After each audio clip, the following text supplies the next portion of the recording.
Good morning to all of you. आज हम लोग स्टार्ट करेंगे Ind AS 20 accounting for government grant and disclosure of government assistant. So Ind AS 20 पढ़ने से पहले अपने लोग को दो डेफिनेशन हमेशा दिमाग में ध्यान में रखना है, meaning of government and meaning of grant. तो गवर्नमेंट ग्रांट का हम लोग अकाउंटिंग करेंगे, डिस्क्लोजर दिखाएंगे, तो पहले हम लोग को पता होना चाहिए कि गवर्नमेंट किसको बोलेंगे एंड ग्रांट्स किसको बोलेंगे। तो सबसे पहले देखते हैं अपने गवर्नमेंट किसको बोलेंगे। As per the provisions of Ind AS 20, government means state government, central government, local authority और an international government like foreign government etc। So government में क्या क्या इंक्लूड्स होते हैं? सेंट्रल गवर्नमेंट, स्टेट गवर्नमेंट और एनी अदर लोकल अथॉरिटी और any foreign government. फिर इसके बाद मीनिंग ऑफ ग्रांट। तो as per the provisions of Ind AS 20, grant means financial assistance. What assistance? Financial assistance which is provided by government to entities on compliance of certain condition attached to it।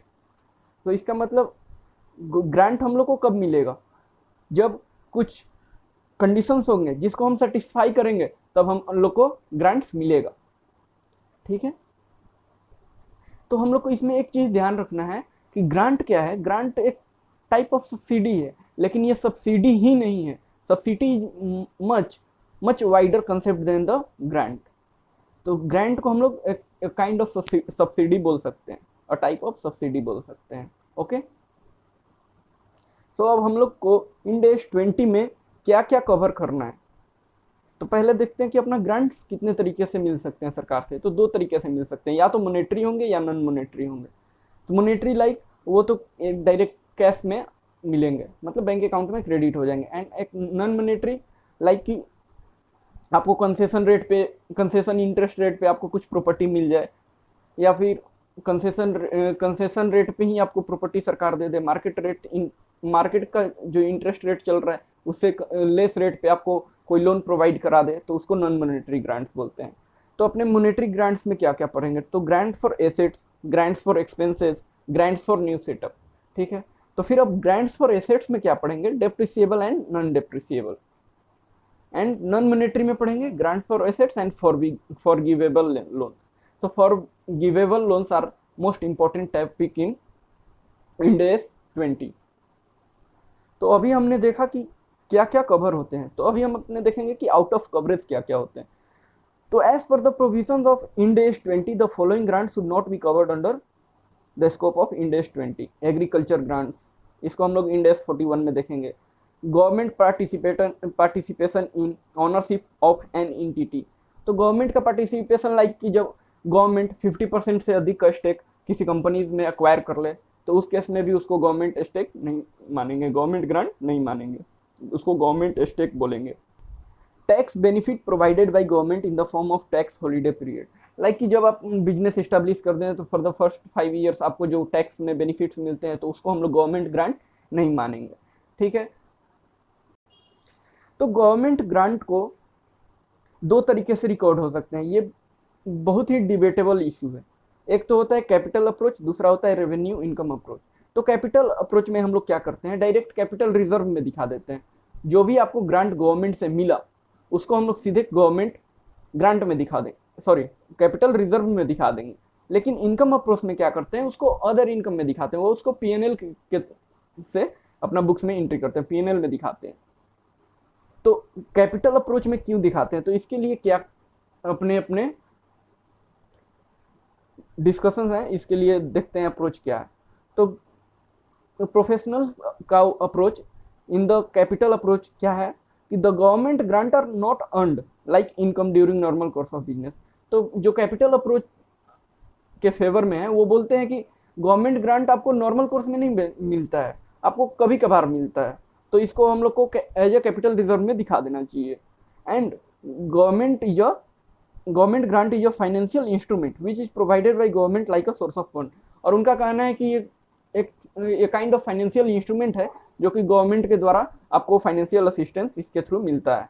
लेकिन अब हम income approach के जो favour में है वो क्या professionals बोलते हैं कि the grants are earned on compliance of certain condition attached to it. तो जो इनकम अप्रोच में प्रोफेशनल जिस फेवर में है वो बोलते हैं कि अगर आपने कंडीशंस पूरा किया तो आपको ग्रांट मिलेगा, नहीं किए तो नहीं मिलेगा। तो इस केस में हमने कंडीशन पूरा किया है तो हम मेरे को ग्रांट मिला है, तो इसलिए ये ग्रांट को हम लोग एज ए इनकम दिखाएंगे। And the grant are not provided by shareholder due to which it should not be considered as a source of fund. And ये शेयर होल्डर्स के द्वारा नहीं प्रोवाइड किया जाता है, तो इसलिए हम इसको as a source of fund consider नहीं कर सकते हैं। ठीक है, तो इसके बाद अपने नेक्स्ट देखेंगे, तो अपने अब देखेंगे कि बेसिकली अब इंड एस 20 में करना क्या है। तो हम लोग को इंड एस 20 में हमेशा पीएनएल के थ्रू ही दिखाना है। ठीक है, इंड एस 20 बोलता है कि जितने भी गवर्नमेंट ग्रांट आपको रिसीव्ड होंगे उसको पीएनएल के थ्रू ही आप दिखाइए। या तो आप गवर्नमेंट ग्रांट को इमीडिएटली बुक कर लीजिए या over the period of time आप बुक कर लीजिए। अब आपको देखना पड़ेगा कि कौन सा मेथड आपको लगाना पड़ेगा। आपको इमीडिएटली रिकॉर्ड करना पड़ेगा पीएनएल में या over the period of time record करना पड़ेगा। ठीक है, अपने पास नेक्स्ट आता है रिकॉग्निशन ऑफ ग्रांट। तो रिकॉग्निशन ऑफ ग्रांट के लिए इंड एस 20 क्या बोलता है, बोलता है as per the provisions of Ind AS 20 initial recognition of grant can be made on accrual basis if the following two conditions are satisfied. तो Ind AS 20 बोलता है कि हम गवर्नमेंट ग्रांट का रिकॉग्निशन अपने बुक्स में कर सकते हैं ऑन अक्यूरल बेसिस जब दो कंडीशन सेटिस्फाई हो। पहला है it should be certain that the entity will comply with all conditions which are attached to it. तो मतलब कि जो एंटिटी है वो सारे कंडीशंस को कंप्लाई करेगी।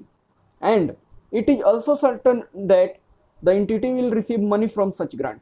एंड ये भी निश्चित है कि आपको वो ग्रांट मिलेगा ही। लेकिन हम लोग प्रैक्टिकली क्या करते हैं, कैश बेसिस पे करते हैं, क्योंकि गवर्नमेंट ग्रांट्स में बहुत सारे प्रॉब्लम्स हो जाते हैं। अभी क्या सिनेरियो है, बाद में कुछ क्या सिनेरियो होगा, तो जब एक्चुअली रिसीव होता है प्रैक्टिकली तब हम लोग उसी तरीके से दिखाते हैं।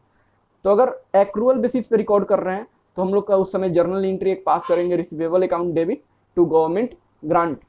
एंड अगर हम लोग कैश बेसिस पे करेंगे जब एक्चुअली रिसीव होगा तो bank account debit to government grant account. So अभी हम लोगों ने देखा कि रिकॉग्निशन ऑफ ग्रांट कैसे करते हैं। इसके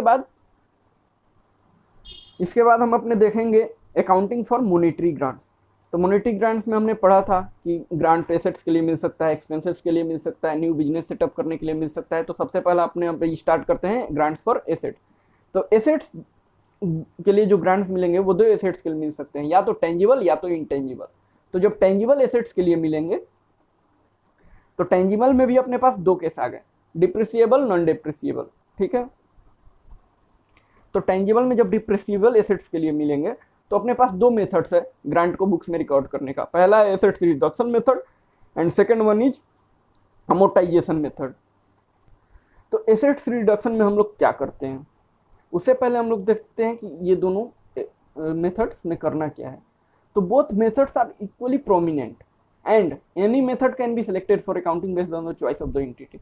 दोनों कंडीशन इंड एस 20 बोलता है दोनों में से ये एंटिटी के ऊपर चॉइस है, मैनेजमेंट के चॉइस के ऊपर है कि वो कौन सा मेथड फॉलो करना चाहती है। ठीक है, लेकिन अगर क्वेश्चंस में नहीं दिया रहे कि हमको अमोर्टाइजेशन मेथड से करना है या फिर एसेट रिडक्शन मेथड से करना है, तो हम लोग एसेट रिडक्शन मेथड फॉलो करेंगे क्योंकि ये थोड़ा ईजी होता है समझने में। एज द लाइक जब हम लोग को ग्रांट मिलेगा so bank account debit to government grant account कर देंगे, क्योंकि ग्रांट जब मिलेगा तो credit all the income and gain, the kind of income हम लोग बुक कर रहे हैं एज पर इंड एस 20, सो हम इसको क्रेडिट कर देंगे। एंड फिर इसको एसेट से हम लोग डायरेक्टली वैल्यू रिड्यूस कर देंगे, इसको बोलते हैं asset reduction method. Asset reduction method ही इसको क्यों बोलते हैं, क्योंकि हम लोग इसके जो गवर्नमेंट ग्रांट मिलता है उसको डायरेक्ट हम लोग एसेट्स का वैल्यू से रिड्यूस करते हैं। तो यहाँ पे हम लोग एसेट्स का वैल्यू रिड्यूस कर देंगे government grant account debit to assets account.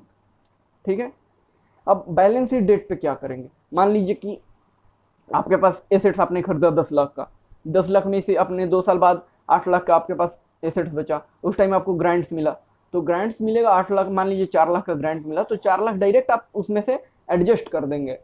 तो बैलेंस शीट डेट पे क्या करेंगे, तो जो बाकी का 4 लाख बचेगा आपके पास उस पर आप फॉर द बैलेंस ईयर आप डिप्रिसिएशन कैलकुलेट करके दिखा देंगे।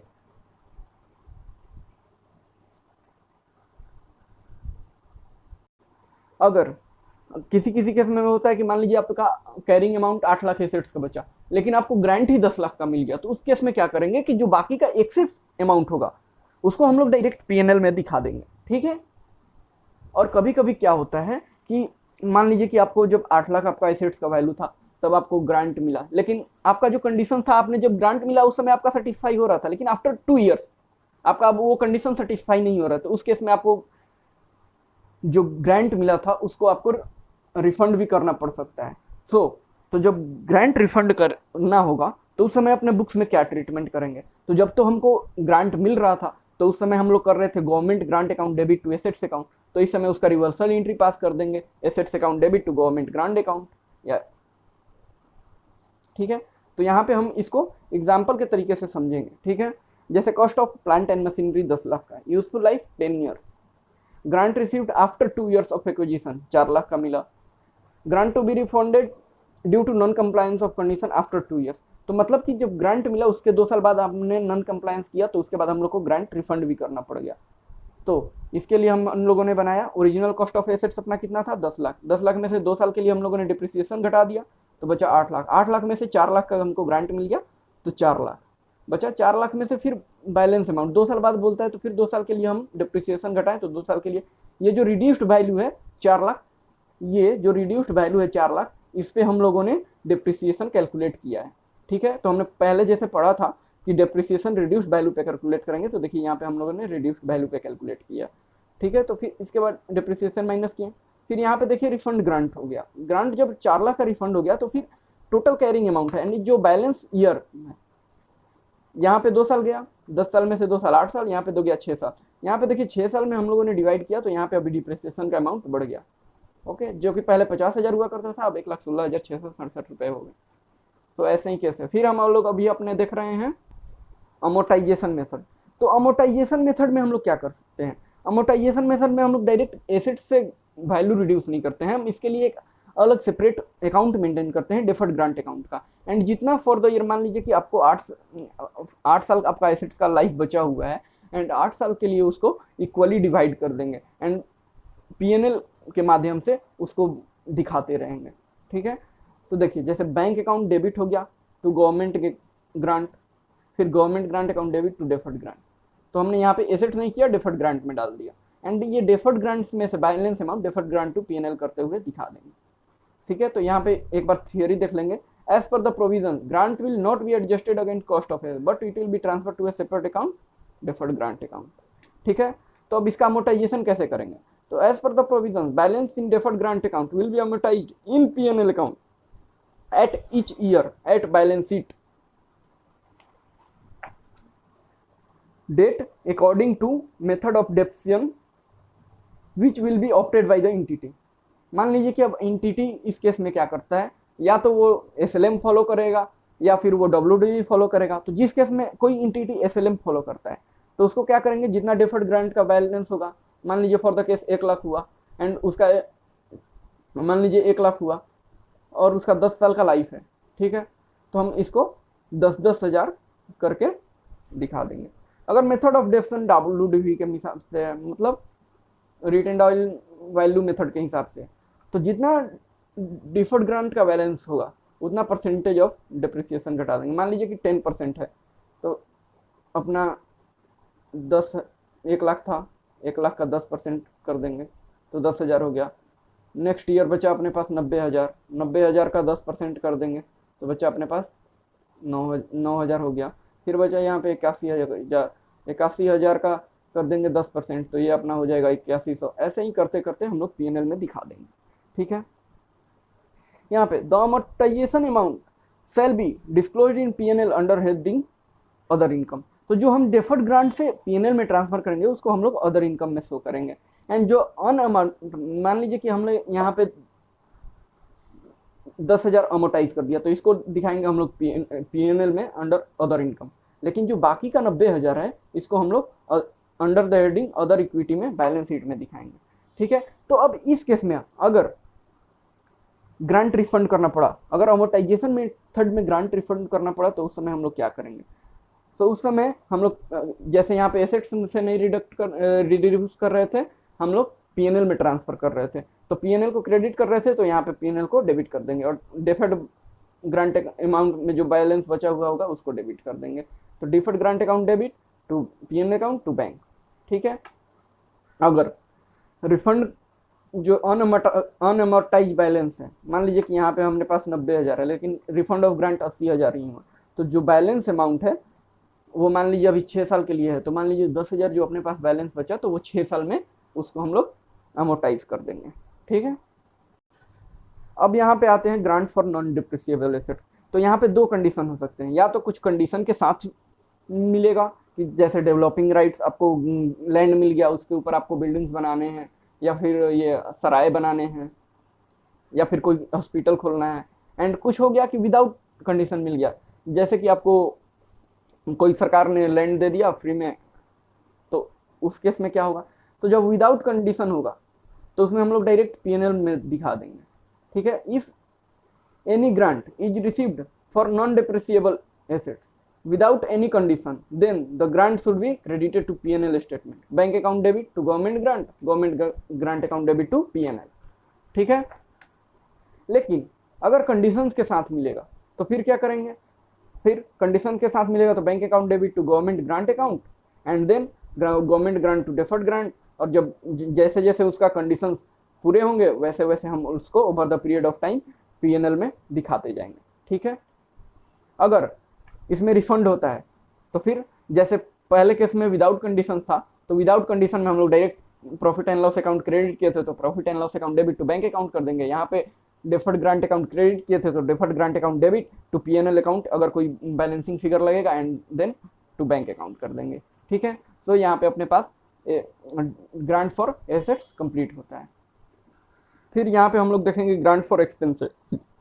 तो मान लीजिए कि कोई कंपनी है, उसको ग्रांट मिला फॉर एक्सपेंसेस, लाइक कि रैनबैक्सी कंपनी है, उसको कैंसर का मेडिसिन बनाने के लिए गवर्नमेंट की तरफ से कुछ ग्रांट्स मिले, तो ये क्या हुआ, कंडीशन हुआ कि वो जो उसको एक्सपेंस करना है वो केवल वो कैंसर का मेडिसिन बनाने पे ही कर सकता है, किसी और मेडिसिन बनाने के रिसर्च एंड डेवलपमेंट में वो खर्चा नहीं कर सकता है। तो ये कंडीशंस हो गए। और विदाउट कंडीशंस लाइक वो मेडिसिन के रिसर्च एंड डेवलपमेंट में दिखा दे के लिए कोई एक्सपेंस करने के लिए गवर्नमेंट कुछ ग्रांट दे दे, तो उस केस में क्या है, वो विदाउट कंडीशन है। तो जिस केस में विदाउट कंडीशन होगा उसमें फिर पीएनएल अकाउंट में उसी समय क्रेडिट कर देंगे। एंड अगर फिर कुछ कंडीशन के साथ है तो उस केस में फिर डिफर्ड ग्रांट अकाउंट में क्रेडिट करेंगे, and then over the period of time, मान लीजिए 6 साल के लिए मिला है तो 6 साल में जितना अमाउंट का खर्चा हुआ है उतना अमाउंट हम लोग गवर्नमेंट डिफर्ड ग्रांट से पीएनएल में ट्रांसफर करते जाएंगे। लेकिन इस केस में आपको जब एक्सपेंसेस के लिए होता है तो इस केस में आपका रिफंड का केस नहीं होता है। क्यों? क्योंकि आपने ऑलरेडी एक्सपेंस बुकआउट कर दिया है, अपने एक्सपेंस ऑलरेडी कर चुका है, तो इसमें केस में गवर्नमेंट से आपको रिफंड नहीं करना होता है। अगर रिफंड भी करना होगा तो जो बैलेंस अमाउंट आपके पास at the end of year होगा वही आपको करना पड़ेगा। ठीक है। तो इसको हम लोग दिखाते कैसे हैं, पहला है तो इसको हम लोग अदर इनकम में दिखा सकते हैं, एक्सपेंसेस को एक्सपेंसेस में दिखा सकते हैं, और दूसरा है कि नेट ऑफ डायरेक्ट एक्सपेंसेस करके ही दिखा दें। ठीक है।